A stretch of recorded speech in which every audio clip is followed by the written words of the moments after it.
On this week's show, we'll be discussing everything revealed at the Xbox Game Showcase, everything revealed at Summer Games Fest, plus we might have time to fit some other stuff in, but a lot of games to talk about. So many games. All that and much, much more on this week's Gamer Guild podcast.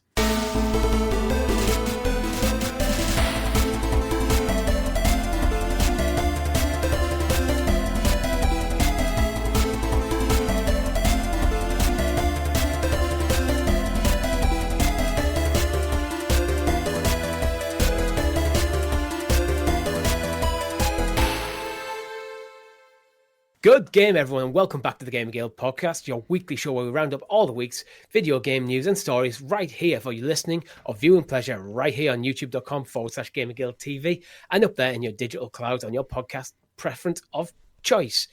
Joining me this week is Mr. Chris. How are you? I'm ecstatic, Richie. What a weekend of video game news we've just had. I feel like my year has just gone from, there's a couple of things I want to play to, oh my word, where am I going to find the time? That was an epic 2 showcases we just seen. Yeah, one substantially better than the other, but we'll get into that as part of it. So yeah, I'm good. Hello, everyone. That, yeah. Hello. To be honest, we are recording this pretty much about 5 minutes after we cancelled the live stream for the Xbox Showcase.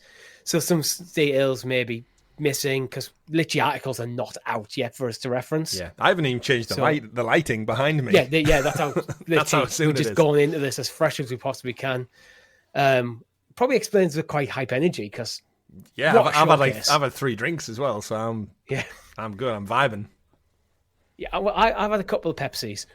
Ooh, you'll be feeling that sugar.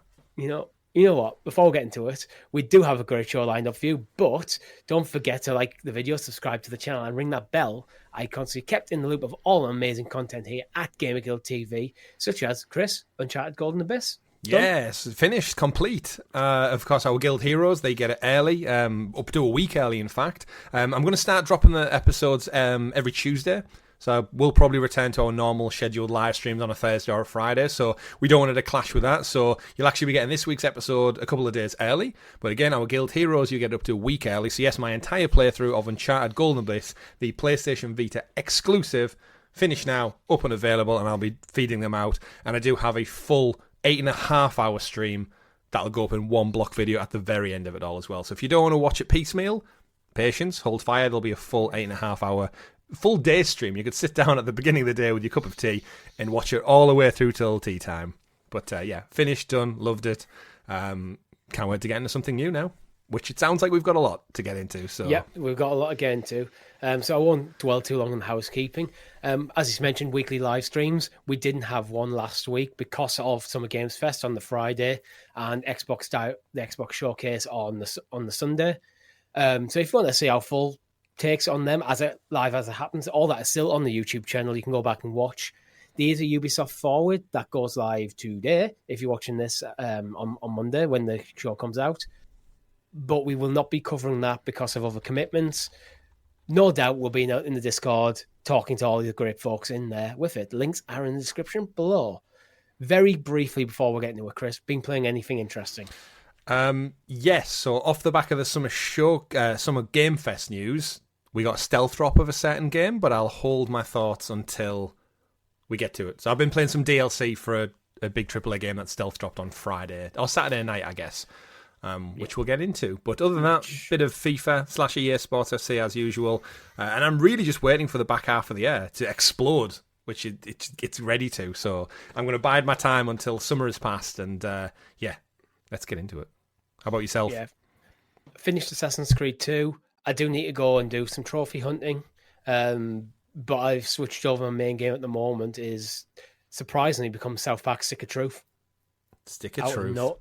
Out of nowhere. That's insane. But you know what? As much as it is talking about games, it's great. We've got a lot of games to get into. So Chris, would you like to introduce us to the graciously gathered Gamer Guild Gazette, aka the Showcase News? The Showcase News. And as always, the news is brought to you by our Guild Heroes, which you can join for as little as 99p. And Chris, we had someone drop during the live stream the Xbox One 5 memberships. Gifted subs. We 5 did. memberships. From a little 99p gives you early access to this very show and early access to Chris's Golden Abyss playthrough and our internal love. Yeah, you would have got this early, but Yeah. we're recording it late. We got Ansel Brahim join, we got Redmond Smokehouse, CGD Games, that's of course our wonderful friend Lee, Krinigar Games, and Lou all joined us as well, thanks to the gifted membership subs in the chat. It's all fantastic stuff. Thank you very much. It was Brenton K who donated. You're an absolute hero. Let's get into it, Chris. Xbox Showcase. We'll start where we've just come off. Before overall impressions of the showcase before we start breaking down the individual games. Oh, very, very impressed. Going into it, I think we knew Xbox's slate of games was going to be stacked just because they have 30 plus studios now, and a lot of them have been cooking for quite some time. And I feel like we have been like a broken record saying it's going to be Xbox's year soon. It's going to be. And then Starfield kind of should have been the beginning of that. But then the beginning of this year has been a little bit more subdued. Obviously some closures and layoffs and stuff across Microsoft and the gaming division as a whole. The recent news of Tango Gameworks, amongst other things.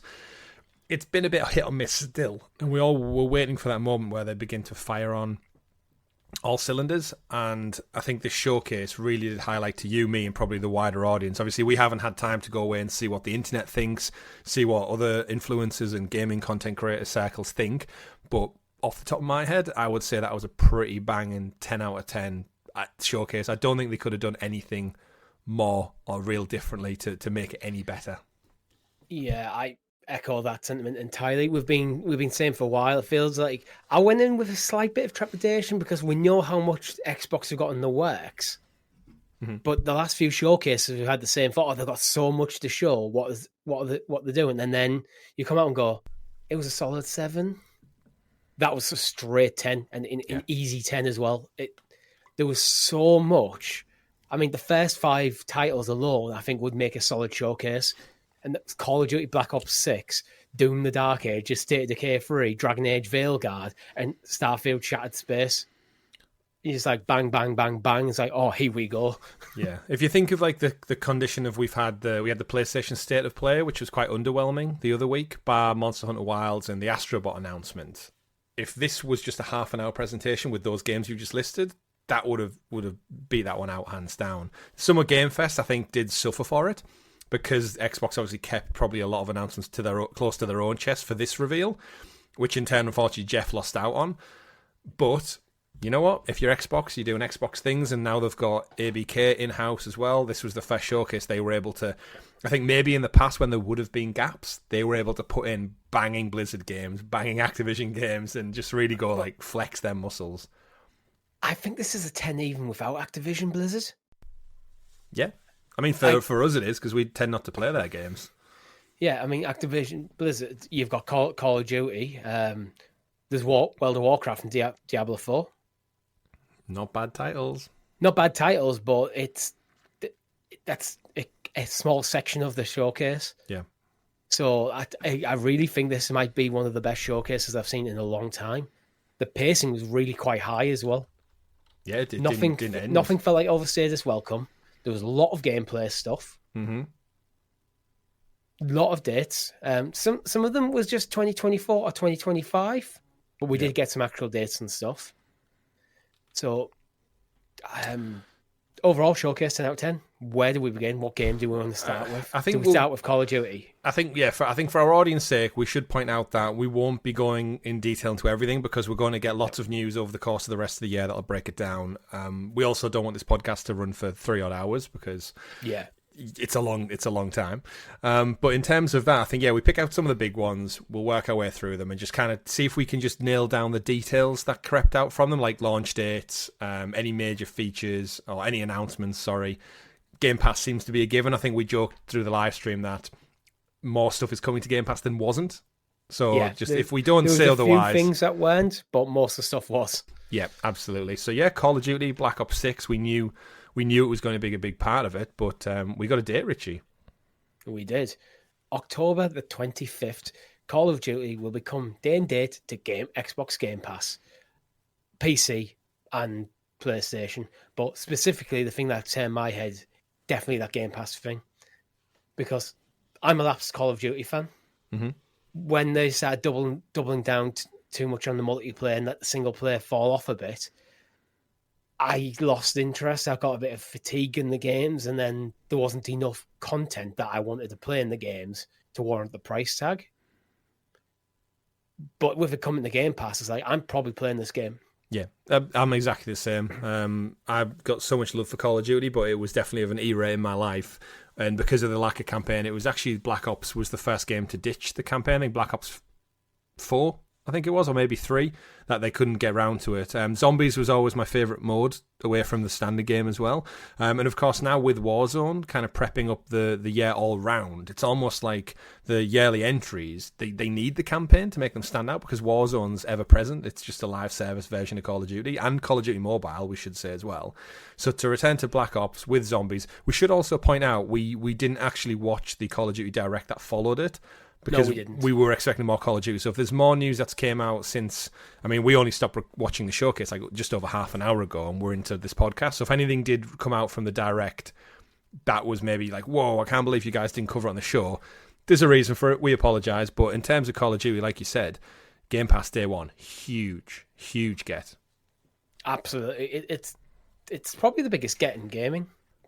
And the fact that the Game Pass, day one Game Pass stuff kind of leaked early is a bit of a disappointment in a way, because I feel like that would have got such a huge pop of that announcement being part of the showcase, but we've knew about it for about a fortnight now.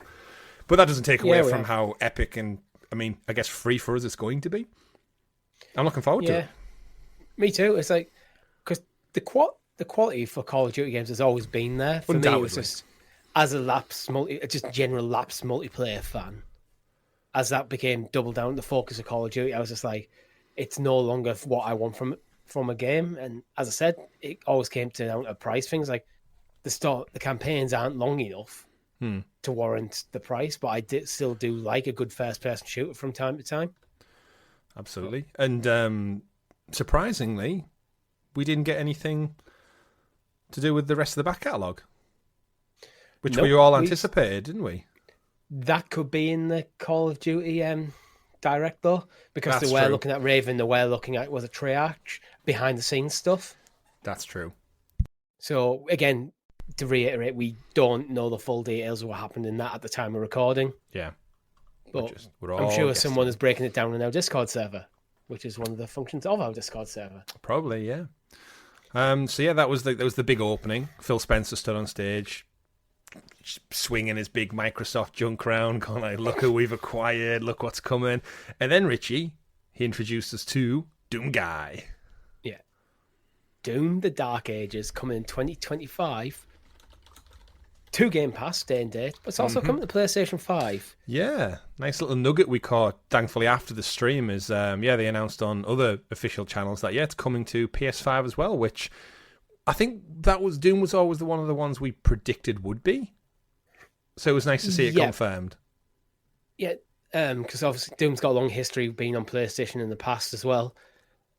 This game wasn't what I actually expected, because the name was leaked before. So when it said Doom the Dark Ages, I was thinking, oh, is this going to be more of a medieval style game? I mean, visually it looks more medieval than like sci-fi than previous entries. But there's still sci-fi, a lot of sci-fi elements. I was thinking, oh, what would happen if like a portal to hell opened during the Dark Ages era of Europe, and kind of thing. So like we're talking swords and shields. I mean, he does have a shield, chainsaw shield, which looks epic. Yeah, some really cool takedowns from that. He's got chainmail. Yeah. So it's getting there. We thought this was called, I think, it was the NVIDIA leaks a couple of years back where it was listed as Doom Year Zero. Year Zero. So it's possibly that. But from the gameplay we saw, mod Doom, just frenetic chaos, killing all sorts of monsters, but visually looked great. I did suspect, I think, from the trailer, it kind of looks like it's a bit more open world than we've traditionally got as well. It looks like the traversal isn't, I think because you're not necessarily on a spaceship, it's not as siloed of like corridors and rooms. It very much looks like vast open expanses to explore. I don't know how big they will be, because Doom has always had some open areas built into the levels. I'd like to see them do something a little different though, like semi-open world. I don't think it'd be. I would be surprised if it's full open world. I mean, there's a scene in the trailer where he's flying a dragon over the tops of like cathedrals and stuff. That looks very open world, and he has a mech suit, which again, if you talk about what can we do to Doom to make it cooler, put him in a mech suit, let him fly a dragon. Why not? But yeah, the gameplay of Doom is largely being about space is important because it's not a cover shooter. You are on the move always, so you need space is important. Yeah. It's just one of the hallmarks of like what with Doom was it 2016 when they kind of basically rebooted it, that kind of nailed the feel of Doom again. Yeah, because you just had that constant moving, everything was fast paced. This does look like that. This looks like the next game in the Doom franchise and looks awesome. Yeah, what a showcase! Just to start off with, like you said at the beginning, that was just the beginning, which is mad. Yeah. What else did we get? Yeah, we're going to hear that a lot. It's almost like the government. Yeah, we're going to go through at these quieter pace so it doesn't block next slide, please, Richie. Next slide will be State of Decay 3. It's set years after the zombie apocalypse, following upon State of Decay 2, so it's a direct sequel. Mm-hmm. We got a trailer, State of Decay 2. I think the game was initially announced in 2020. We've got a trailer. We don't have a date. No. Do we have a year? We don't. Nah. No, I mean, no surprise. I think State of Decay wasn't that long ago, all things said and done, in comparison to how long game development is now. Yeah, we enjoyed what we played State of Decay 2. It was one of the first live streams we did on the channel, actually, when we both got our Xboxes for the first time. And I think seemingly what this trailer showcased, it was a CGI trailer, so don't read too much into it yet. But from those who've played State of Decay before, you'll know what the gameplay is pretty much like. And I'm hoping they maybe elevate it a little bit. The base building mechanics was always fun. The scavenging for your ammo and your fuel and stuff was always good. And the cooperative element to it was fun. I'm thinking, like, how can they take that and what really merits a third entry in the series if it's just more of the same? So I'm hoping, other than just visuals, I'm hoping they can like kind of raise it and make it a little bit more dynamic or different. And you would hope the devs have got plans to mix it up a little bit. Yeah, I think so. But was this the first kind of formal trailer we've ever seen of it?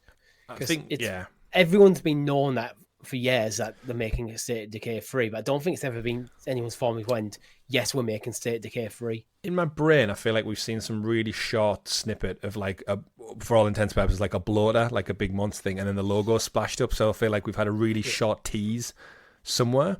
But this was the first like full-length look at cinematics, I guess, what it would look like. And it does look a lot cleaner than 2 already, which I'm guessing they've moved on their engine a little bit. But yeah, again, this is part of thinking of the showcase as a whole, the games we've gotten, the kind of merry-go-round of titles coming to Xbox. You can almost see why Game Pass is going to get some huge titles almost like every quarter is the cadence that we're talking about. But looking at what we saw today, like, it's no surprise we don't get one like every month at this rate.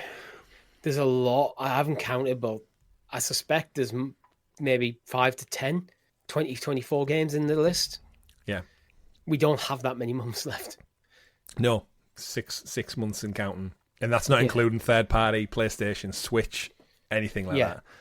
So yeah, State of Decay 3. Yeah, nice to see it. But yeah, this is I suspect it's going to be 2026 at the earliest. Yeah, I think we spoke about during the live show, but the type of game State of Decay is you don't really want to launch it in peak season, like September into winter. I feel like it would do it a disservice if you dropped it at such a busy time of the year. So I would spitball like a March, April, May early year release so people can get into it. It would probably do really well around Halloween, but I feel like it gets mixed up in all the other horror specific titles that do come out around then. So yeah, I think State of Decay 3 maybe 2026 early spring.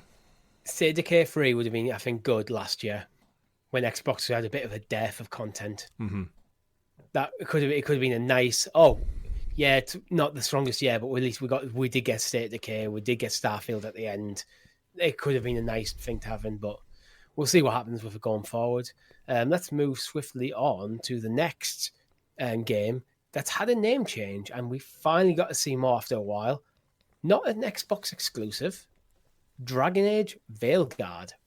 Yeah, this was in our news doc actually before the showcase because of the name change. It came out from Twitter. I think BioWare tweeted out saying we're going to do that, and they had a little post about the reasons why. And Dreadwolf, of course, the previous name was specific to the story, but during it, obviously the game's gone through a lot of years of development. BioWare have been crafting a way to try and get back onto a winning streak as such, and they've got Dragon Age before Mass Effect in their timeline.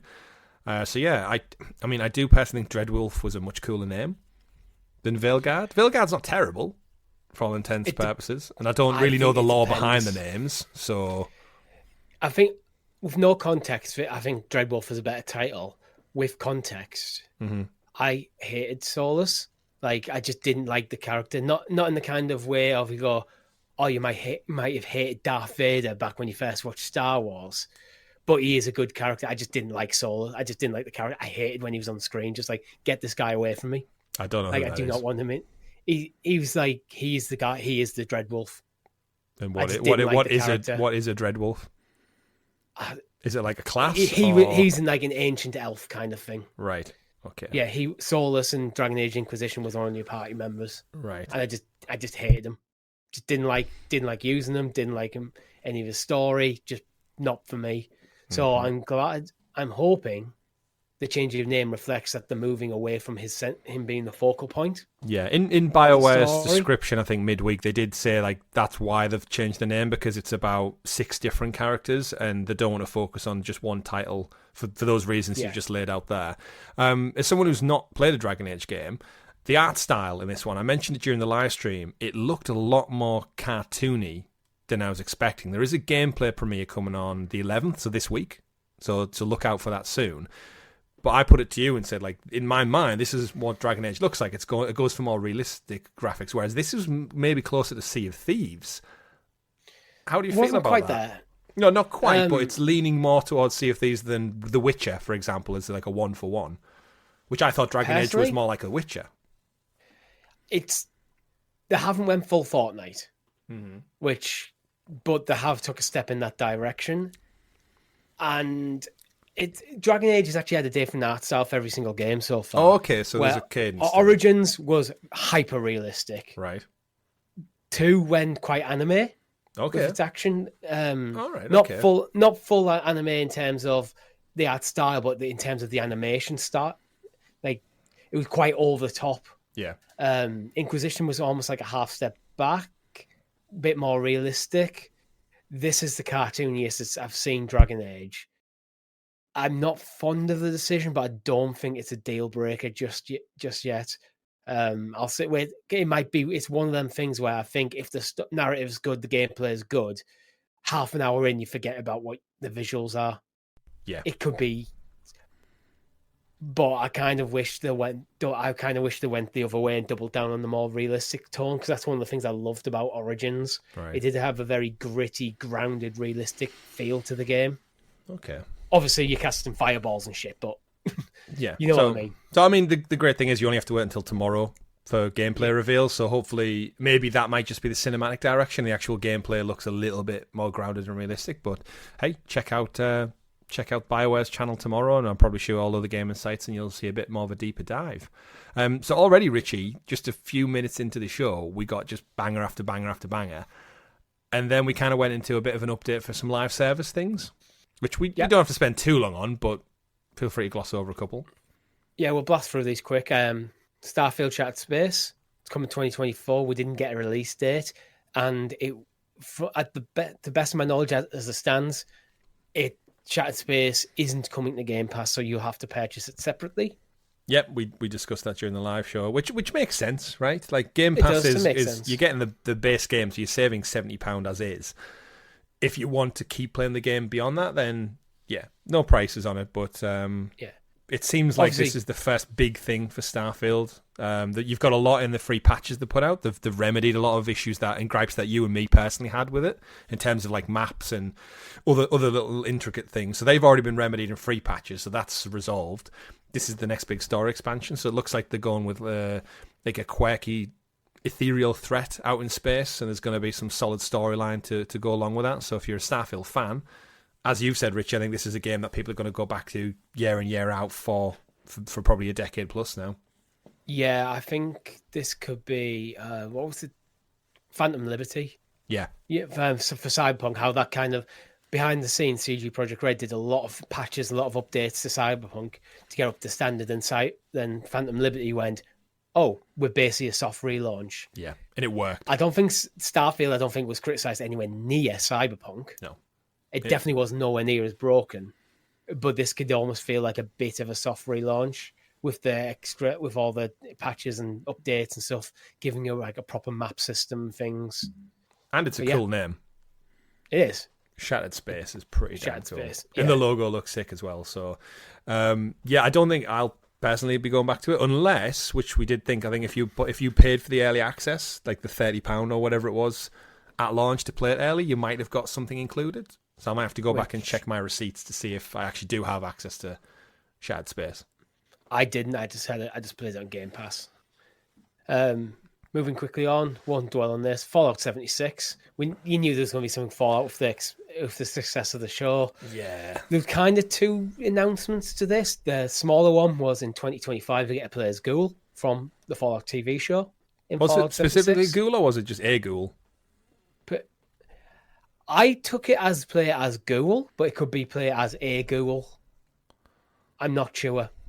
But it's 2025, that'll happen. Yeah, I mean, they were always going to do something to do with Fallout, right? The success of the show, even if they just put together like a splash screen and went, oh, season this. But again, 76 is a live service game, so they're always going to have something in the works. You would hope for maybe like every half a year there's some kind of content drop just to keep it ticking over. You know what makes more sense for it to be play as a Ghoul rather than play as Ghoul? Because you play as a Ghoul early 2025. Yeah. I'm looking at the trailer now, yeah.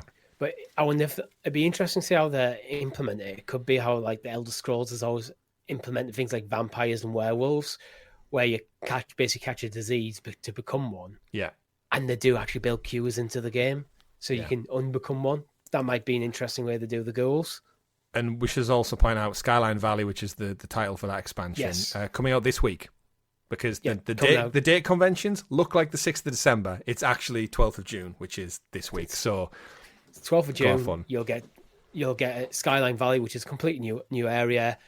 I think it's the first full map expansion of Fallout 76. Yeah. It was Vault 63, if I recall. Vault 63, yeah, there's a vault in it. Of course there is. Yeah, well, there's got to be. You can't have a Fallout game without a vault. Let's move on to Expedition 33. Claire, Obscure. Expedition 33. Yeah, it should have just called it Expedition 33. That's what I actually wrote it down. Didn't need the extra bit on, but yeah. Very interesting in this game. It looks like it's set in France. Oh, 100%. That's Eiffel Tower. Absolutely. The Eiffel Tower is kind of twisted in the start. The Arc de Triomphe has been snapped in half. So it looks quite post-apocalyptic.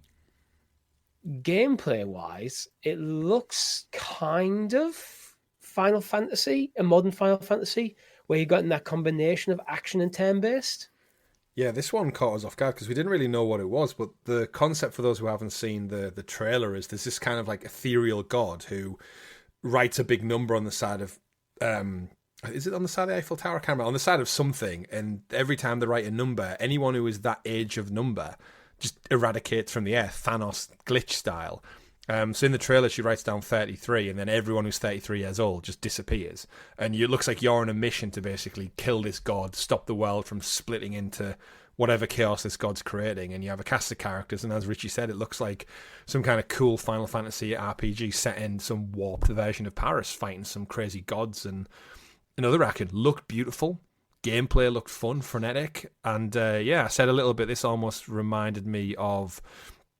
it could be almost like Xbox's version of Stellar Blade.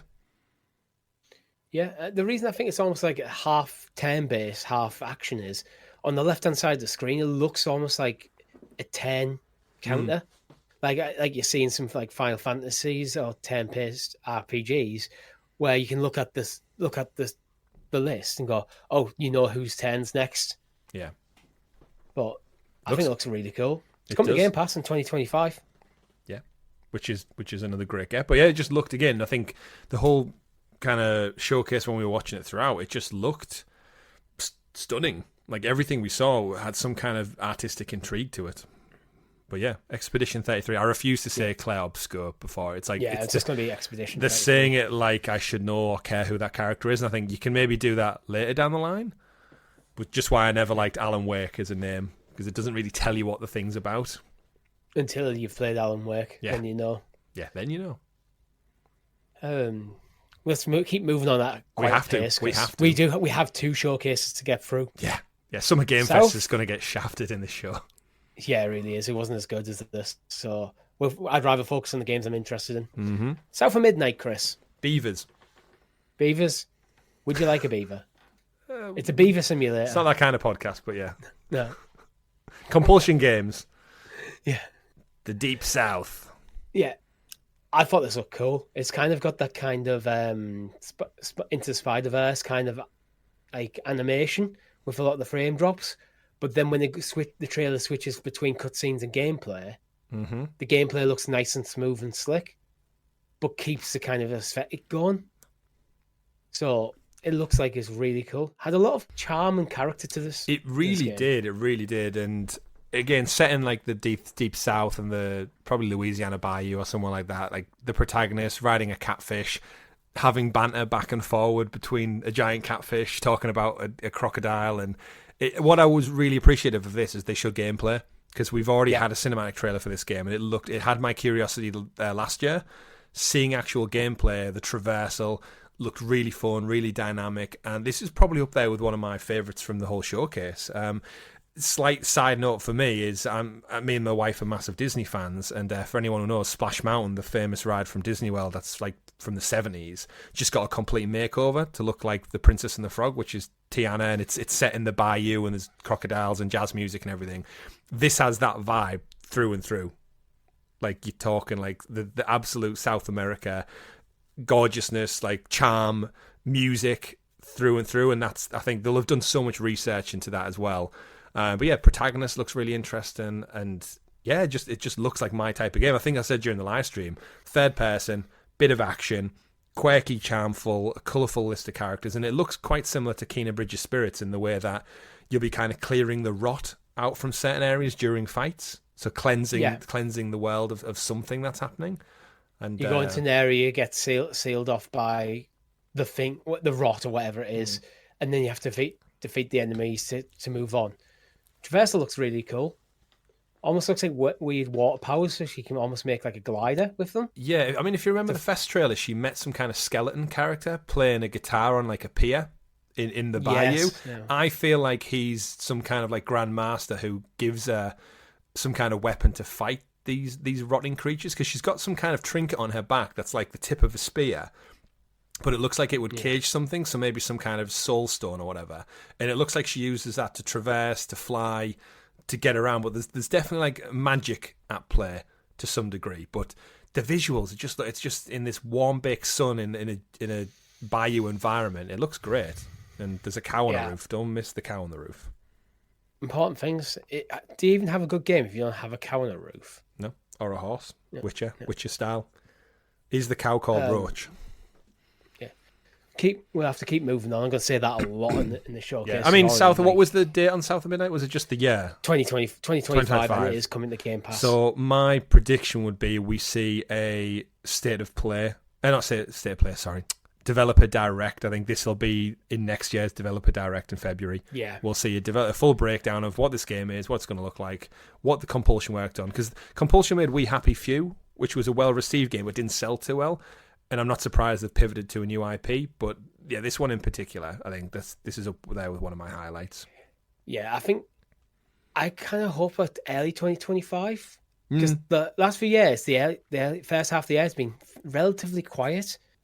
In early 2025, maybe something like a March, April, it might have a bit of space to itself, so where it can really shine without getting drowned out. Absolutely. The new expansion coming from World of Warcraft drops 26th of August. No doubt, if you're interested in World of Warcraft, you already know about that. So I'm not going to dwell on it. Isn't it mad that World of Warcraft gets like the side thing because it has to? Yeah, of how well, much I'm giving it a side thing because neither of us are World of Warcraft players at the moment. I haven't been for a long time. You even longer. Mm-hmm. And I always think if you're into World of Warcraft, you don't need me telling you there's a trailer dropped. Absolutely. Yeah, a couple of people in the chat knew what it was before we did. So yeah, Metal Gear Solid Delta. Snake Eater, no dates. Still no dates. Rumored for this Nothing year. really added, to be honest. No, they basically showcased the opening to the game from what memory serves, is when Snake's dropping into the jungle and the colonel kind of briefs him on like who you'll be. You're going in with no weapons, which the whole premise of the game compared to Metal Gear 1 and 2 was that you have to use your own camouflage, like use your environment, you have to hunt. He has the mechanic in Snake. You are naked Snake. The whole premise of the game was finding food. If you get injured, you literally have like fractured bones and stuff, and you've got to heal yourself, and you are literally on the jungle to survive whilst completing your mission. And it showcased elements of the game, but visually just looks gorgeous. And I think, again, Konami were even though they've been out of games for a while, returning with one of the best games they've ever put out in Metal Gear Solid 3. They were never going to miss with this, surely, even without Kojima's involvement. But yeah, Metal I don't Gear. really have much more. I think Metal Gear Delta. We need a date. Mm-hmm. I'm not that interested in seeing too much more of the game. I just want a date. I don't really care when the date is. So just take your time, do it right, and next time I think Konami show this, give us a date. Be ready to go. Ready to go. I'm thinking where they might, because it won't be at any Jeff events because of Konami's relationship with Jeff Keighley via the Kojima proxy. My guess is maybe Gamescom. That seems like somewhere where Konami could show up in August at Gamescom and go, he's a little bit more... Because it's an old game, so everyone knows what happens in it who's played it. Yeah. They've showcased what they need to now. I think you're right. It's just a final trailer and it's coming out. Boom. Does the lack of a date suggest maybe 2026 or later to you? It could, but the rumour was this year still, Sam. I think it showed up on a PlayStation listing somewhere. It was a PlayStation trailer. PlayStation put out an official trailer and it was games coming 2024. And it was part of it. And then they quickly backpedaled on that. So that usually confirms it, but who knows? It doesn't need to be this year. There's so much coming out this year. It doesn't need to be, though. That's weird. Then why wouldn't this have a date unless Konami have got something in the works? I mean, we see this at the Ubisoft Forwards later today? No. But remember, we might also have the Metal Gear Collection Volume 2. Which we know is a real thing because in the Volume 1 coding, it had Volume 2, which we're going to predict is the remainder games, and hopefully some of the PSP/Vita games. Give me Acid, Portable Ops, etc., Peace Walker. But maybe they want to get that in before they release this one. We'll see. Maybe this is just the start of the ramping up the marketing for maybe a late 2024 thing. Again, Konami have been out of the game for so long. They might just not really know what they're doing. They might just fumble this launch a little bit. Yeah. So, but again, it was there. Looked gorgeous. Can't wait. Yep, same. Going to give Sea of Thieves the World of Warcraft treatment. There's a 13th season. It comes July the 25th. If you're into Sea of Thieves, fill your boots with seawater, probably. Sand. But again, if you're a Sea of Thieves fan, you don't need me telling you what that's about. Go watch the trailer, get hyped for it yourself. Mm-hmm. So moving on to Flintlock, The Siege of Dawn. Yeah, this was probably the game in the whole trailer that did nothing for me. Like the rare one that I don't know if it just hit us too quick or it was maybe off the back of a couple of really good things back to back to back to back. This felt like the first lull for me where it was like, oh, I'm kind of getting a generic vibe to it. And I also don't really know what's going on. I don't know if this is the first time it's been shown off, but had a cool fox. There's some kind of like demon stuff going on, but then it very quickly got into some gameplay, and I just felt like a little bit lost in what I was watching. I don't know about you. Yeah, this is the one that it was one of the least memorable things in the showcase. Like, I'm having to watch the trailer right now to remind myself what the game was. We said it was a bit like God of War-y. I think maybe we're doing it a bit disservice because of how stacked the showcase was. Yeah, this probably was a weaker point, but I think there's probably, looking at the trailer, I think there's a probably solid game in there. Mm-hmm. I don't think it's bad by any stretch of the imagination. Yeah, it was almost like God of War / Forspoken is the vibe I got from it. Yeah, Which again, I can see Forspoken that. wasn't a bad game. It just didn't do very well. But yeah, it's from the people who made Ashen, which was again seemed like received well but didn't do very well from what I recall. But yeah, like you said, there's probably a really good serviceable game in there. I think it did just got maybe lost in the mix of banger after banger after banger. I mean, the advantage of this is it's July July the 18th, so it's coming in literally next month, and it's coming to Game Pass. So it's not so too far out where it might just get forgotten about. You know, sometimes when you see like a game like this where it's like it feels like it comes out in 18 months. By the time it comes out, it's like, oh god, that's not out yet. It's like, oh no, it's soon. So next game, Chris, I think we were both very hyped for. Yes. Age of Mythology Retold. We already knew about it. We did, but we got a release date. Yeah, this is the first time we've actually seen gameplay of it, if I recall as well. For those who don't know, Age of Mythology, just a kind of spin-off of the Age of Empires series back in our childhood, and it's essentially if the Age of Empires team thought, you know what, we'll do the same thing, but with mythologies, and we'll give everyone their respective gods who can appear in the game and kick absolute ass. So picture Zeus showing up, picture the Titans showing up, picture Anubis warriors crushing humans underneath their tiny feet. Yeah.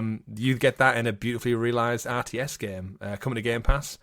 Can't wait for this one. Love going back to Age of Empires this past year or two. Age of Mythology was my jam back in the day, so yeah. What about yourself? Full of it. Same. I loved it. I don't think I loved it as much as Age of Empires 2. But Age of Empires 2 was special. Yeah, that's the OG. I think this was my potentially my second favourite strategy game of all time, behind Age of Empires 2. And that's not a bad place to be. I think this had the quirkiness, didn't it? So you could get weird. Yeah. Yeah, you could. And I remember distinctly this game we played around our friend's house, actually, Richie. Lewis, you know he is. He used to have his PC inside his slidey wardrobe. And we used to sit on the end of his bed.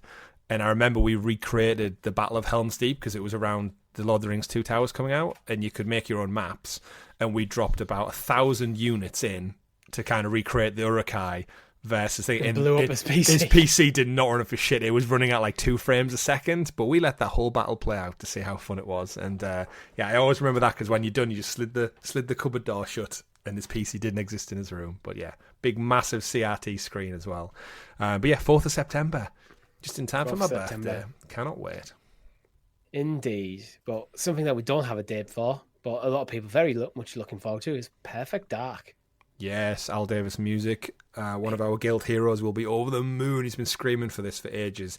And you know what? I can see why. This game looked beautiful. This showcased so well. I thought we saw a good bit of style, a good bit of character development. There's no doubt plenty of nostalgia sprinkled in there for people who love the games. But yeah, I think we knew it was going to be here, but it took us a little while to figure out what we were looking at because neither of us have played Perfect Dark back in the day. So yeah, I never played Perfect Dark on the N64 back in the day. I know of it through fame and nostalgia. I'm sure when they did the big reveal of the protagonist, I didn't know. But as soon as it showed Initiative and Crystal Dynamics, that's what clicked for me, who was working on it. But what were your thoughts? They showed off quite a bit of gameplay, it seemed like. Yeah, it looks quite stealthy, actually. I think it looks really cool. Like a stealth action, a first person shooter. Yeah, it was interesting traversal, jumping from rooftop to rooftop. Yeah, you said it reminds you of... It could be an absolute banger. Splinter Cell vibes as well, right? Yeah. And Splinter Cell's third person rather than first. Yeah. But stealth action, like even Assassin's Creed doesn't really do stealth that well anymore. So like having a stealth action game, it feels like it's a genre that's ripe for the taking. Obviously, Metal Gear Solid's been, apart from, we've mentioned Delta, but it's been a while since Metal Gear Solid 5. And Splinter Cell's been even longer, so I think there is a space for this game to showcase what I can do, and yeah, it looks awesome. Yeah, absolutely. It kind of has like Mirror's Edge vibes to it, with a little bit of Hitman, and then like again the nostalgia of Perfect Dark / GoldenEye from Rare back in the day. Have been a gorgeous first person view, and no doubt Crystal Dynamics have brought their polish to it because the game looks gorgeous. Like every scene we see, it just looks like the lights popping. And yeah, I've gone from not really knowing anything about it to add it to my hype list. Looks fantastic. Yeah, perfect dark. Again, I'm sure Al's super happy in the chat out there. Can't wait for this one. This is going to be his big one. Indeed. I think a lot of people are going to be super happy as well with Diablo 4, Vessel of Hatred. So an expansion to Diablo 4 comes October 2024. Contains a new character class and region and expanded story. It's DLC. Yeah, we got a really good cinematic trailer for it. The trailer was weird. It was quite interesting to it. Had me kind of hooked and like, whoa, what's going on? This is quite weird, but yeah, no gameplay because I guess Diablo is what Diablo is. Yeah. But in terms of the game itself, it did come to GamePass a couple of weeks back. So if you've never played it before, you've got no excuse if you have GamePass now because it's just there, right? Yeah, if you're interested in Diablo 4, go play it on Game Pass. It's available elsewhere as well, but we are focused on Xbox for this part of the show for obvious reasons. I feel like most of our audience have Game Pass at this point. Yeah. Like us, there's like almost like it's such good value. Why wouldn't you have it? Yeah. Just for the crack. You don't even need an Xbox to make the use of Game Pass. Exactly, just use cloud gaming. Absolutely. Fable, Chris? We got another cinematic. We got some interesting stuff coming out with Fable. No release date yet, but we have a 2025 on it. Yep, Fable showed off another CGI. Humphrey. We got to know a bit about Humphrey. We did, yeah, another character. It does look like Fable's going to really lean into the comedy and the character development, but yeah, I need to start. The next time they show Fable, I really want to start seeing some solid gameplay for it, I think. Yeah, I think there's a few bits that may be gameplay interweaved, but it's hard to tell. There's definitely a lot of in-engine stuff going on. Yeah, and again, I'm sure it'll look gorgeous, but yeah, I feel like after the last trailer and what we know about and how long it's been, because remember, Fable was scrapped, once or twice? We had Legends done in, and then a massive gap, and then now Xbox acquired them, and then now it's that. So, yeah, I feel like I need to see it. Yeah, I'm the same. It's like, I'm intrigued. I like the comedy tone. I like the tone of what you've shown me.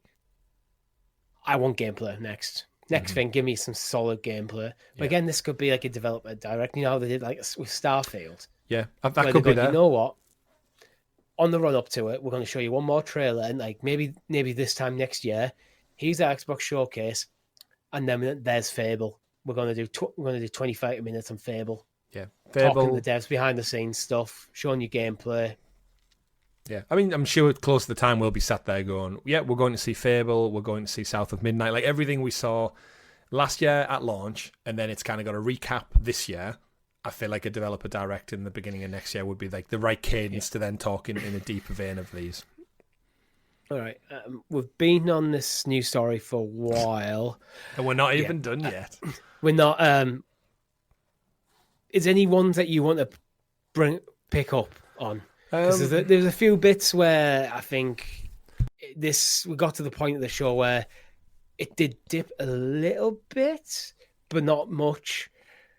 Yeah, just again, go if you want to know the full detail, go and watch the live stream with us. There's about an hour and a half of us live reacting to it and seeing it in the motion. We got Fragpunk, which looked like a 5v5 hero shooter. That's going to be Xbox exclusive.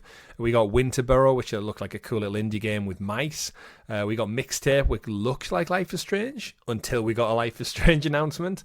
We had Microsoft Flight Simulator 2024, which, again, if you know what Flight Simulator is, you don't need to be briefed on that one. It looks beautiful. We've got a date, gorgeous. 19th of November. Oh, cool. So not too long to wait for that one. Elder Scrolls got a 10th year anniversary trailer, which was interesting, showed off. Again, it followed the kind of the musical vibe throughout the whole showcase, which is just really high energy, really fun. I think ESO and everything that currently exists within ESO is free for all players on a limited period. Right. Don't have the full details in front of me, but I'm sure I saw that. And the expansion is going to be called Gold Road, which comes out the 18th of June. Oh, which isn't that long away at all. So, yeah look forward to that. Mecha Break, we've seen that before. Just look like Gundams fighting and kicking shit out of each other, which super cool if you're into that kind of thing. Looked great visually. I think if I was going to play something like that, I'd probably lean more towards Armored Core myself, but this seemed a bit more arcade actiony, so maybe you're not looking for that Souls-like fighting with mechs. Got a little bit of an update on Avowed, no date. Again, 2024 we got, but that's it. You would expect something more, so I think maybe something later this summer to date it, maybe at Gamescom. And then I guess Life is Strange is probably the next big one you and me want to settle on, because this caught us a little bit by surprise. Yeah, we were watching this and going, is this Life is Strange? It looks like when I saw Deck 9, it's like, oh, could this be Life is Strange? There were scenes where, like, with Life is Strange colours, where they use colours to denote emotions. Mm-hmm. That happens. And then there's a character, the lead character, looked a lot like Max Caulfield from number 1. I was like, and I convinced myself, no, I can't be. Yeah. It bloody well is. Yeah. In hindsight, That's looking at it back, it's like, oh yeah, it can't, because Life is Strange is one of those IP where it's took so many twists and turns. It's hard to really keep up with who's in charge of it, where the story's going, because yeah, Life is Strange 1 was great. Then we got 2, which was the different characters. We got Before the Storm in between, which was a little one. But then they changed developers, and Deck 9 took over from why am I blanking? Don't Nod, who were the originals. Yeah. And then, if you remember, Square Enix sold the studios, but said they were retaining the rights to Life is Strange, but the developer went. So it's kind of like been this weird back and forth. And then we got True Colors, which kind of didn't have anything to do with the other two, bar I think a cameo from one character. Yeah, it's set in the same universe, but yeah, Life is Strange 2 didn't really have anything to do with 1 either. No. It's all set in the same universe, but they're all individual stories. There's the Captain Superpants one, but I can't remember what it is. It's like the two young brothers. That was it's just like a small episode that does link into number 2, doesn't it? Yeah, I can't remember. It wasn't Superpants. It was something to do with a young kid and his brother. But we just got into this trailer and was like, oh shit, a new Max Caulfield adventure. And then it was like, oh, it is Life is Strange. That's awesome. The moment I called it quite early in the trailer. I was like, is that Max? And it's like, no, it can't be. And then it's when she started hanging up the photos, like, oh shit, it is. Yeah. But it does say Xbox, so I presume this will come to other platforms, surely. Yeah. No mention of Game Pass. It comes October the 29th. Yeah. I think this was just a cool little reveal. The interesting thing is, what is the canon ending now to Life is Strange 1? I guess they'll have to. I mean, it's. I'm not going to drop spoilers there because I do think like people should go play Life is Strange 1 because it's awesome. Yeah. But if you know what I'm talking about, you know what I'm talking about. Yeah. But the premise of this one is also it's called Double Exposure, and there's alternate realities. So I feel like that could very easily answer the question. Yep. An interesting way of working around it by having all the endings be canon. Yeah. just a MCU its ass. Yeah. We got WuKong Fallen Feathers, which again was probably one of, again, not to do it a disservice, but I think in amongst all the other blockbusters, it got a little bit lost. It looked a little bit as we expected to look like a Souls-esque game. Yeah, it looks like a gothic hack and slash. Yeah, with a bad name, kind of thing. Unfortunately. WuKong Fallen Feathers I don't really quite get what that's aiming for. Indiana Jones, we knew this was probably going to be here. We got an extensive trailer, which actually it wasn't even the trailer, was it? It was just part of the game. Yeah, it was just it was like a cinematic from the game mainly, which looked great. Followed by a sizzle reel of gameplay. Yeah, I think, what did we say? We saw a Nazi ship stuck in the Himalayas, so typical random thing. Again, very Uncharted. If you remember, Uncharted 1 but Uncharted space of Indiana Jones. No, I meant specifically Uncharted had the submarine in the jungle, and then this has a Nazi ship in the Himalayas. It's like, okay, how did it get there? How crazy is this? But in terms of, we saw more gameplay. We saw some more back and forth. Terrific voice acting, I think, once again, from Troy Baker. And then just, Indiana Jones hype. I don't really need to see more of this game. I was already in. Of course, the only thing I need is a date. Yeah, no date. 2024, though. Which, again, looking at what we've got for 2024 now from this showcase, Avowed and Indiana Jones, who do you think's going first? If you were to put money on it. I'd go Avowed. We've known about Avowed for longer. When are you feeling for Avowed, then? Bear in mind, it's the middle of June already. Right. What else do we have 2024? I think one's September, one's maybe November, December. Yeah, I think the rumor for Indiana Jones has been December, so I could see this being in line with like a Christmas release. Yeah. Any earlier than September, I would expect them to have a date on it by now. You would, because wouldn't even September's still quite soon. Really, it's only 3 months away. Absolutely. Which a lot of games coming out in September got dated. We had a lot of September dates in this showcase. Yeah. But I think Avowed is oddly. I think Avowed is the smaller. Is the more I see of Avowed, the more I think of it. It's not the top tier of Xbox titles like Indiana Jones is. I think it's the next rung down, which are very solid games, like State of Decay. Yeah, I would agree. It's not Halo, it's not Gears, it's a State of Decay game, which is going to be very, very good. So then what else have we got in between? Is State of Decay this year? State of Decay was no date. No date. That's the problem, isn't it? Because we've seen so many games condensed into an hour and a bit. I can't think what's coming and what's going now. But yeah, Indiana Jones for me, can't wait. It's my big highlight for the back end of the year, amongst everything else we just saw as well. So looking forward to it. Anything else? We got AtomFall. Yeah, AtomFall was one that kind of caught us a bit off guard. It's made by Rebellion, so I think we were expecting maybe a Zombie Army 5 or a Sniper Elite or maybe even a Strange Brigade 2 at a push, because we like Strange Brigade.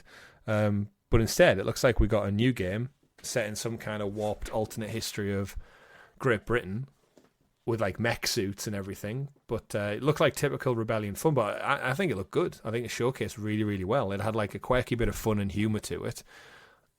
With, I guess, Rebellion's what you would expect from a Rebellion game. Like, again, not AAA, I wouldn't say.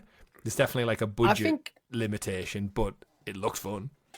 I think it's the closest to AAA I've seen Rebellion get. Yeah, you would imagine they've maybe moved on to a new engine from last gen now. Yeah. To be honest, I think I've seen AAA games that look worse than this, so I think... Yeah, we're probably doing a disservice there, yeah. Yeah, I think it looks solid. We kind of don't really know what it was about, though. Still, it had like magical elements. It had mech suits. It has zombies. It's like, I don't know what's going on here. I mean, reading from Polygon, I've only got this like 2 sentences. AtomFall is a single-player survival game set after a nuclear disaster in Great Britain. It's coming to Windows PC, Xbox Series X in 2025. I believe it is coming to Series S as well. AtomFall. I like it. The trailer actually doesn't say Series X or S, it just says Xbox. It says Game Pass, Xbox, and PC. Ooh, there might be ironing out some kinks there. Maybe. We got Assassin's Creed Shadows. Don't even mention that. There's a Ubisoft forward tonight. So if you want to know more about Assassin's Creed Shadows, go check out that. Surprise inclusion in this showcase? Yeah, I think with like Summer Game Fest is Ubisoft just like to throw their stuff around so to get people interested. We don't know what you're going to watch, so we'll put it everywhere. Yeah, absolutely. Stalker 2, Heart of Chernobyl. We got that. We knew it was coming. We got a date for that, right? September? We did. September the 5th, 2024. So the September 3rd, 4th and 5th, I'm sure have big game announcements. We saw more gameplay. It looked as good as what I expect a Stalker to look like. Super fun. Glad to see it coming out again. All the wonderful devs who've worked hard through literal warfare to relocate and get this game out after a long delay. So, yeah, I think this game deserves support regardless. But 100%. Yeah, then we got a little hardware tease, Richie. We did. We're getting a new Series X and some new colours. And S. S, yeah. Well, not a new model, but a new colour palette. Yeah. What are you thinking then? Our All Access is up in October. So there's a 2 terabyte SSD Series X coming out, an all-digital Xbox Series X with 1 terabyte SSD and a 1 terabyte SSD Series X, reading from Polygon. And there's 2 new colours. The Series X gets a white. Robot white. And this robot white, and we get, what was the black called? Galaxy Black. Galaxy Black. So it's black with like green speckles. It looks cool. It does look cool. It does look cool. It looks slick. And I think you and me both have a decision to make come October now. Begrudgingly. No, I mean, not begrudgingly. We like it. And then, we rounded out the show, Richie, with what we expected. and what I'm super excited about, which was Not Gears 6. not Gears 6. It was That's Gears its of War official ED. title. Yeah. Yeah, we saw a young Marcus Phoenix fighting, smashing up the house as he does. We got a little bit of Mad World sprinkled in, musical tones, and we read the blog after the showcase, and it basically takes place 15 years before the original, or 10 years, 15 years, can't recall, before the original Gears. And it says, young Marcus Phoenix, essentially origin story of how the plague broke out, or the locust broke out, on E-Day, which was Emergence Day, right, if I recall. We've played through Gears of War 1 now, so forgive our naivety when it comes to the lore. But I think for me, going back and kind of doing an origin story, as someone who's just getting into that Xbox ecosystem and has access to all the games, it encourages me to play through more. So then when this launches day one, I'm like prepped and ready for it. We didn't get a Marcus Phoenix collection. There's still time, I think, for that. Still room, because this game probably isn't out anytime soon. But it looked great. Showcase, like trailer game. I think the hype for the end of the show, this was their one more thing. And I think they actually did a one more thing. Those were the actual words, yeah. Yeah, Sarah Bond actually said the word, one more thing. I think this is exactly what this trailer needed to be. Yep. This is confirmation that they're working on another Gears game. That's all. I think at this point, that's all we needed. Yes, we're working on another Gears game. It's a prequel.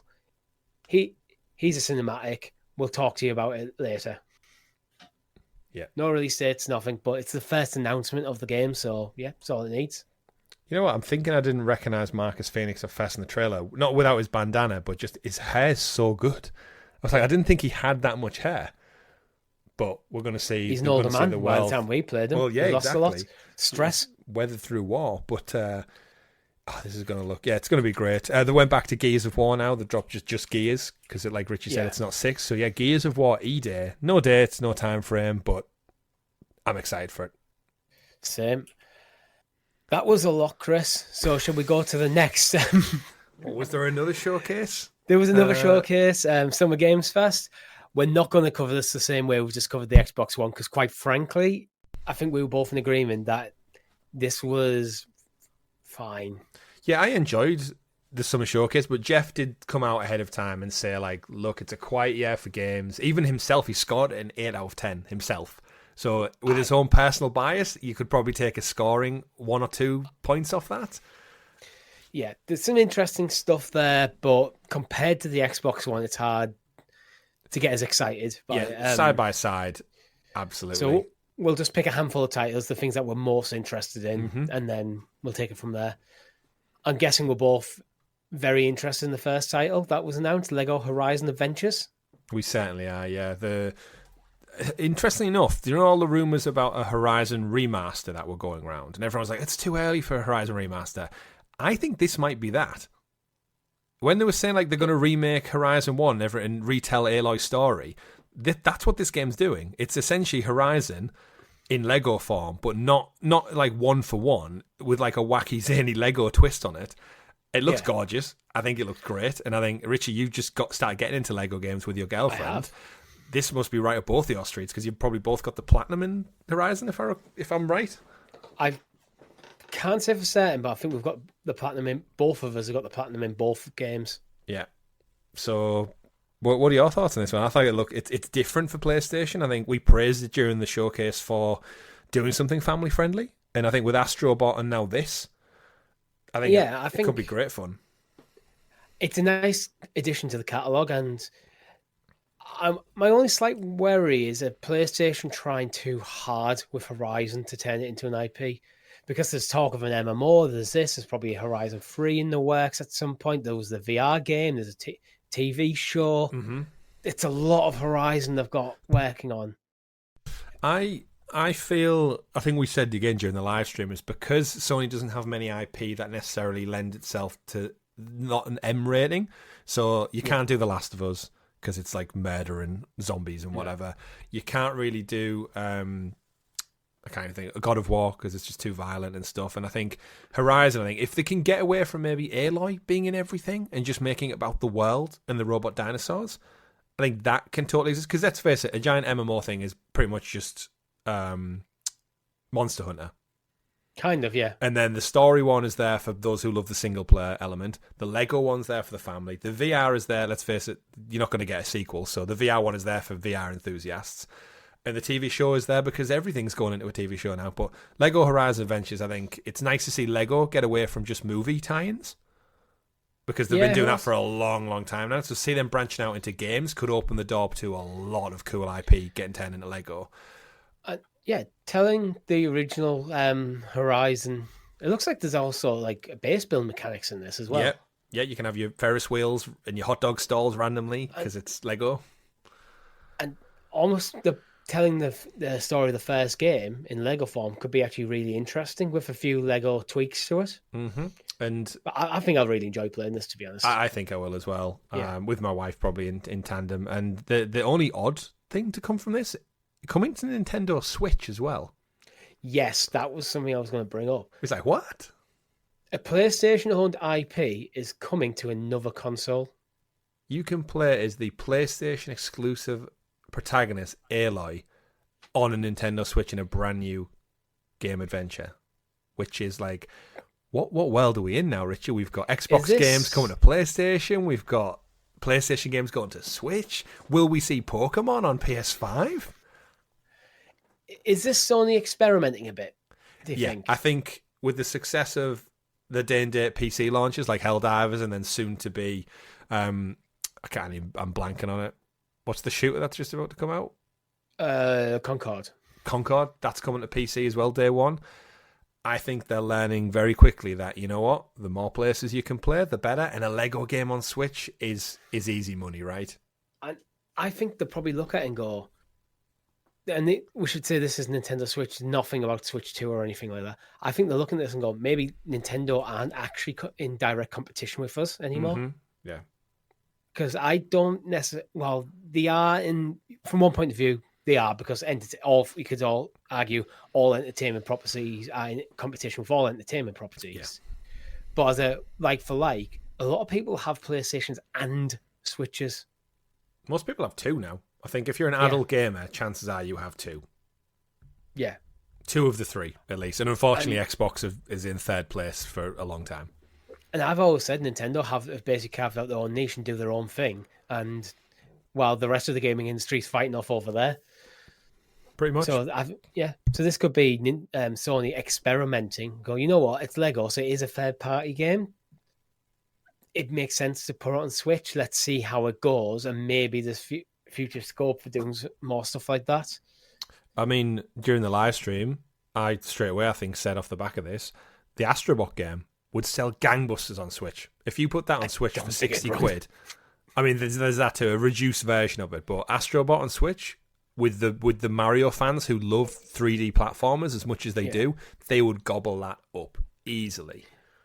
There would. Astrobot would be awesome on the Switch, but there's two things for me that, one, I don't think the Switch could run it, and two, Astrobot was so, like, Astrobot's Playroom was so tied into the DualSense. I don't think you can replicate that on any other platform. No, but again, and everyone I don't on the think Switch they'll is go used to away from that with this Astrobot. I'm just thinking bigger picture. What could we see long term? I think that would be one of the ideal candidates for it. But yeah, I can appreciate the reasons why not to as well. But it's interesting to see all these people dipping toes in different things. Like Xbox are trying different shit, Nintendo are, and then now PlayStation are open to it as well. So it's an interesting world we live in for games. Yeah. Where do you want to go next? Because there's a lot of games. We don't have that much time left in the show, to be honest. No, we don't. We can run a little bit over. Harry Potter Quidditch Champions. I think we knew about it. It's a thing. It's coming. It's Harry Potter Quidditch. I don't know what more you want me to say. If you played the PS2 game back in the day, or GameCube game, sorry, it's more of that, but with better graphics. But interestingly, we still haven't got any gameplay on it. No, we just saw like a cinematic. Nothing. I'm skeptical because it's a free-to-play game. We have a date, it's 3rd of September, but I'm always going to be skeptical with any free-to-play games, like, because no game is free. It's going to be monetized somehow. So how is it going to be monetized? Yeah, free-to-play doesn't necessarily mean it's a bad thing, but I think you need to understand how it's going to be monetized to understand what you're getting yourself in for. Mm-hmm. But yeah, anything else you want to talk about? 'Cause, we saw a bit about Metaphor ReFantasio, which is kind of a spin. It's not a spin-off to Persona. It's its own thing, as far as I understand. But it's made by Atlas. It looks very much like a Persona game. It's a turn-based fantasy strategy game. Comes out October the 11th on PlayStation 4, 5, Windows PC, and Xbox Series. Yeah, looks cool. That. Yeah, I think if you're a Persona fan, I think this is right up your alley with that one. But this was kind of the vibe for Summer Game Fest, unfortunately. It was and Jeff did say it's like an update on a lot of things we've already seen. We did see Monster Hunter Wilds at the PlayStation State of Play, so then that being shown off here was just more Monster Hunter, which, again, if you're into that, it's fantastic. Like Metaphor, I feel like we saw that at Game Awards, so there was nothing really new there. The biggest one for me was the Alan Wake stuff, was kind of the only in-the-moment announcement that we got confirmed, which was the Alan Wake 2 expansion DLC, Night Springs, has launched. It was a stealth release. It came out within like 24 hours of the show ending. I've already played episode 1 of 3, so they're not that long, it seems like. I haven't played 2 and 3 yet, but for those who don't know, Night Springs is like, it's the Twilight Zone, made in like Alan Wake's world. You'll know it from the first game, Richie. It's the little TVs you see around. It always basically recounts like an episode of Night Springs. Yeah. This is split into episodes where you play as the girl from the diner. You're going to play as I'm going to call him Iceman, because that's who he is from X-Men. But he's not in the game. I can't remember. He's the guy from Quantum Break, but he's not Quantum Break because Remedy don't have the rights to it yet from Xbox, but it kind of is him. It's the same actor, you know. I feel like as soon as Xbox sell Remedy the rights back, we'll get a remake of Quantum Break on probably multi-platforms, and then we'll also get Iceman officially made canon in this Control Alan Wake Remedy universe. And then episode 3, you play as Jesse from Control. So there's a proper true crossover there. As I said, I've only played episode 1. It's not Alan Wake. It's quirky humor. It's like Far Cry DLC, where because it's an episode of Night Springs, they can be weird as shit with it, as they are in Alan Wake. But you play as the diner girl. You get a shotgun. You go out and hunt down some creatures in the forest. And yeah, I enjoyed it. I finished it in about maybe in less than an hour. So they're not that long, but it was fun. Yeah, it's worth mentioning, neither of us, it's not really our thing, team-based shooters, but it's worth mentioning that Valorant is coming to PS5 and Xbox. It's already known, but we do have more details. There's a limited beta kicking off on the 14th of June, and the full launch should be later this year. Yep, so many games, games. No mention at this point that I've seen of like crossplay or cross-progression, but that information may be out there if you're interested. I just don't have it in front of me. Yeah, you would imagine it's in the works at some point. Yeah. I think the other big one, Civilization VII. Yeah, I think it's a big reveal, but it's more Civ. This is one where I wish Rob was here for. Yeah, I did think that. Without seeing gameplay, it's Civ 7. Yeah. It's coming to PC and consoles in 2025. If you're a big Civ fan, it's probably great news. How long has it been since the last one? I'm not sure. It's been a minute though, right?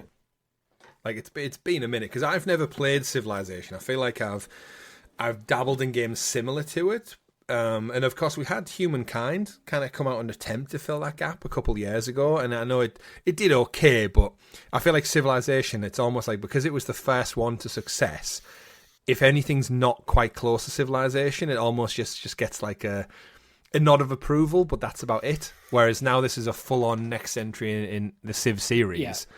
Yeah, I think we'll have to get Rob's take on it at some point on the show, but it's worth mentioning that Civ tends to get a lot of support throughout the years, because Civ 6 was initially released in October 2016. Okay, so it has been quite a while then.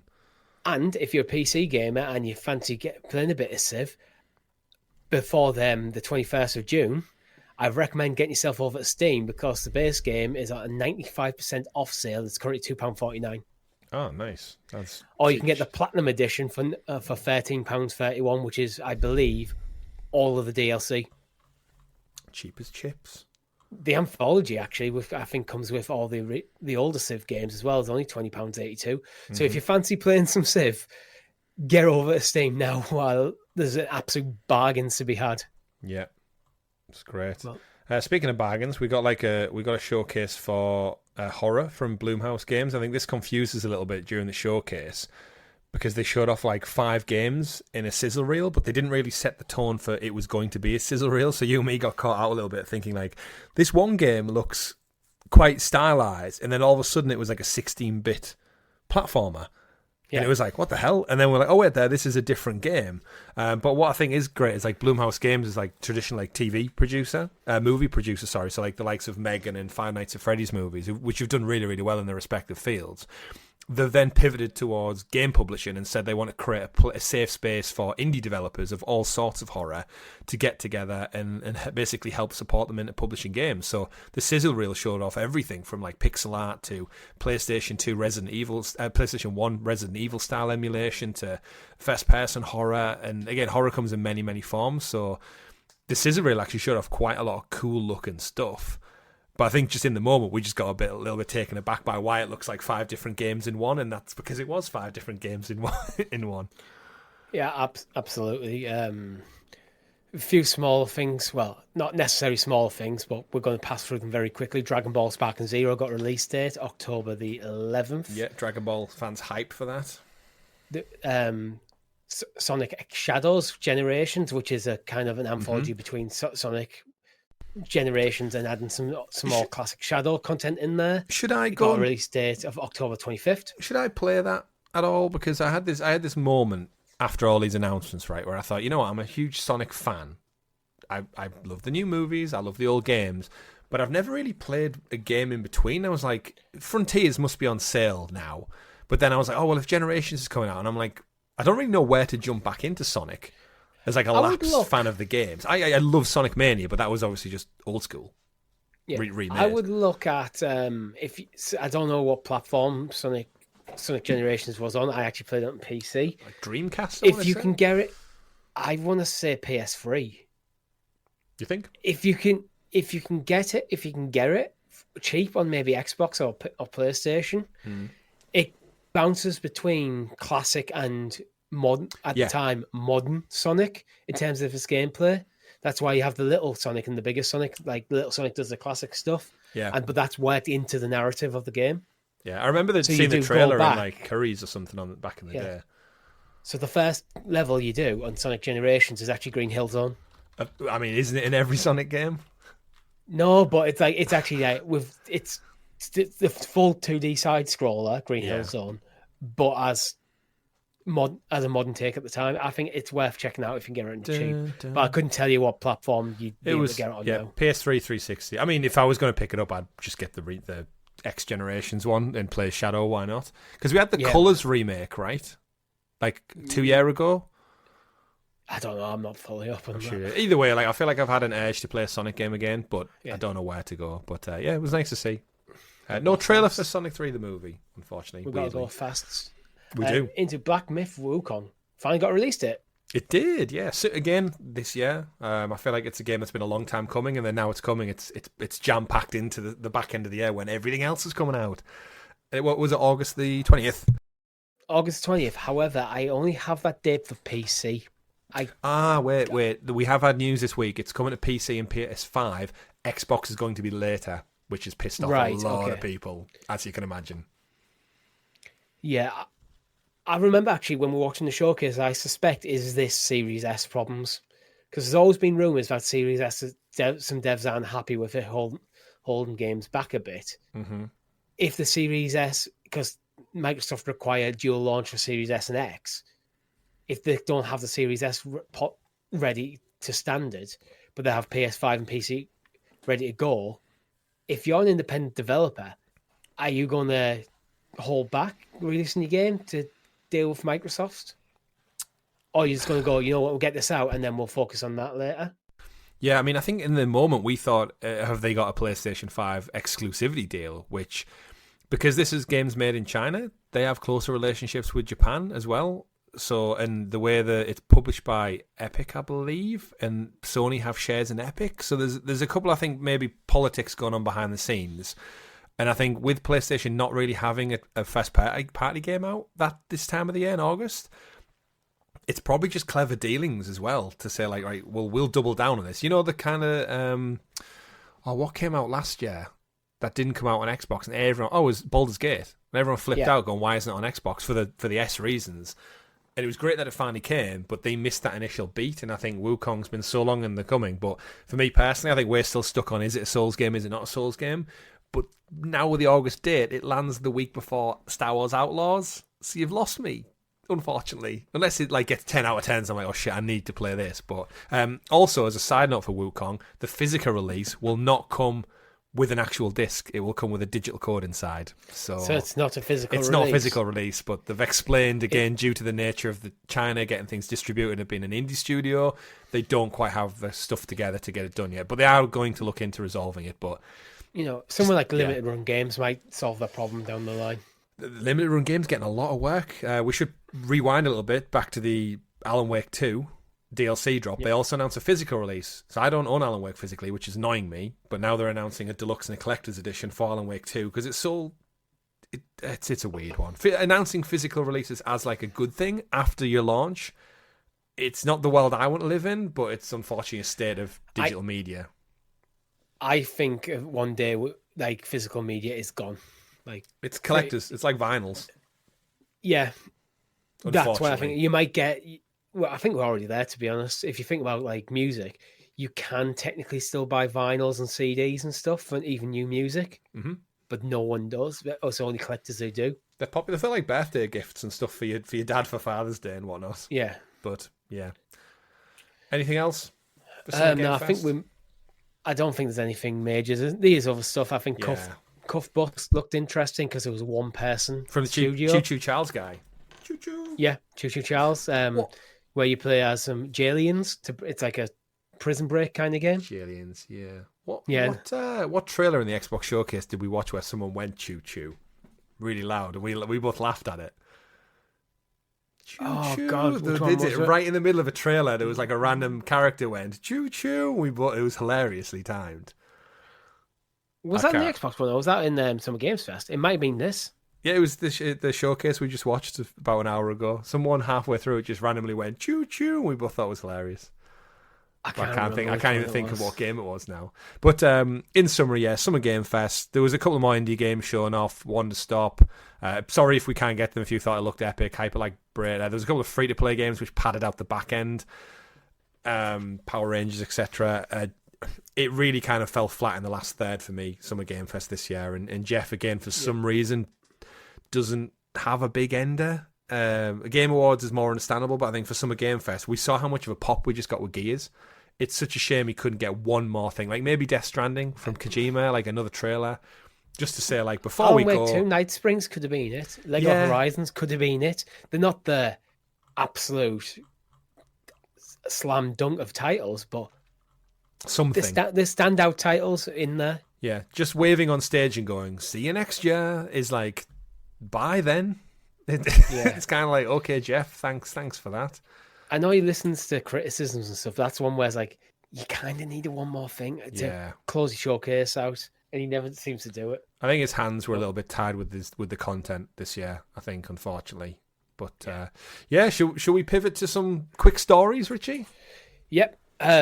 First quick story, PSVR 2 is getting PC support with an adapter, opening the hardware up to SteamVR, the SteamVR library, including Half-Life Alyx and Fallout VR. Yeah, which is huge for the PSVR 2 owners currently. There's also a discount on the VR headset at the moment. Downside to it, this for me is pretty much confirmation that PlayStation are not willing to support this first party exclusively, and I think it'll get a boost for it. I think it's great for the hardware. There are limitations. All of the specific VR2 features are not necessarily compatible, which is a shame. All those like amazing bells and whistles don't work. But however, mod support from Steam. Yeah, the PC guys will crack it like a nut within a couple of weeks. Oh, yeah. And to be fair, now this is happening, you might see developers start implementing some of the features in as optional features into games when they're developing.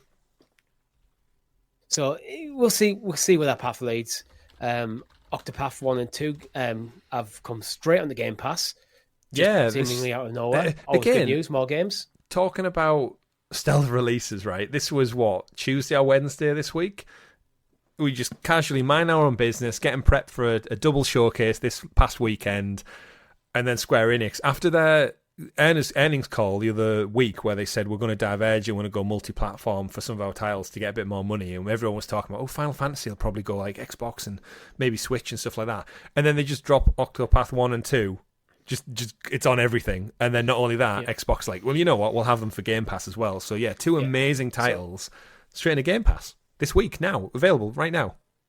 Yeah, I think it's weird. I think Octopath 2 might have already been on PlayStation. Octopath Traveler 1 wasn't. Yeah, there was weird choices there, yeah. Octopath 1, I think, may have used to be on Game Pass. This weird Square shit going on there. Mm-hmm. I see these as Switch games personally. Yeah. But it's nice to have them on other platforms. They are worth playing if you're into your traditional JRPGs. So as a side note, Richie, now they're included, as you know, I absolutely fell in love with Sea of Stars and got the platinum early this year. Is Octopath 1 and 2 something that I should now be maybe more aware of, being a big Sea of Stars fan? I'm getting similar vibes. It's a bigger game. They're both huge. Well, eight times bigger, Octo.